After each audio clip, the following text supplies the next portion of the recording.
Most people think money and wealth are the same thing. They are not. One is loud, the other is quiet. One shows up in paychecks and bank alerts. The other shows up when something goes wrong and you don't panic.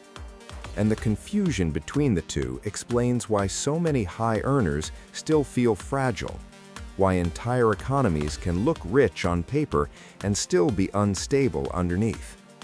So today, we're going to slow this down, not to give advice, not to sell a mindset, but to explain a difference that quietly shapes financial outcomes for millions of people. The confusion makes sense. Money is visible. It's easy to measure. It comes with numbers, comparisons, and status. We're taught to track income, celebrate raises, chase higher salaries. Wealth, on the other hand, is mostly invisible. You can't see it on social media. You can't always spot it in lifestyle, and you usually don't hear people talk about it directly. So we end up optimizing for what we can see and ignoring what actually determines stability. This is why someone earning 6 figures can feel trapped, and someone earning far less can feel surprisingly calm. At its core, money is flow. It comes in, it goes out. It solves immediate problems: rent, food, transportation, bills. Money is transactional. It is designed to move. And that's not a criticism. Money is useful, necessary, powerful. But money by itself does not create security because it depends on continuity. You need it to keep coming at roughly the same pace without interruption. The moment that flow stops, money reveals its limitation. Wealth is not flow. Wealth is position.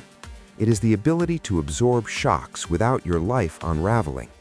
Wealth buys time, options, flexibility. It means you can say no, wait, adapt. Wealth is not about how much you make this month. It's about how long you can function if circumstances change.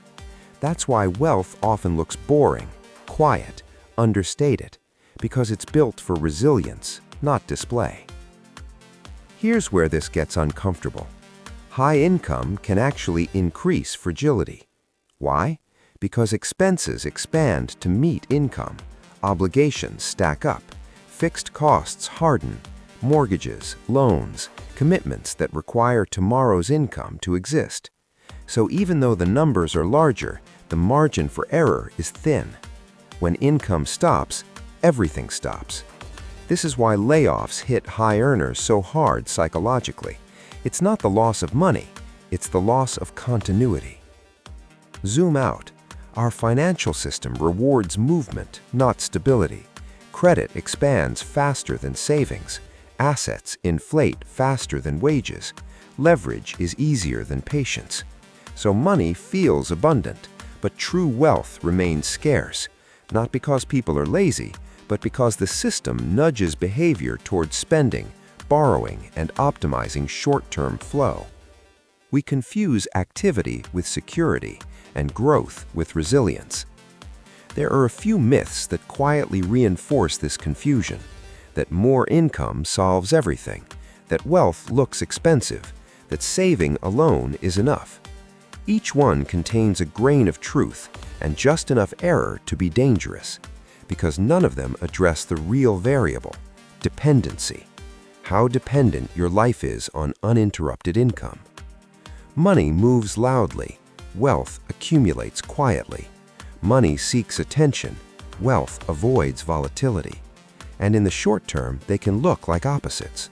The person with the most money is often the most exposed. The person with the most wealth often looks unremarkable. That's not accidental. That's structural. So the real question is not how to make more money. It's what role money plays in your life. Is it fuel you must constantly refill, or a tool that buys flexibility?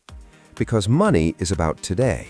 Wealth is about what happens when today doesn't go as planned. And once you see the difference, you start asking better questions, not loud. So the real question is not how to make more money. It's what role money plays in your life. Is it fuel you must constantly refill, or a tool that buys flexibility.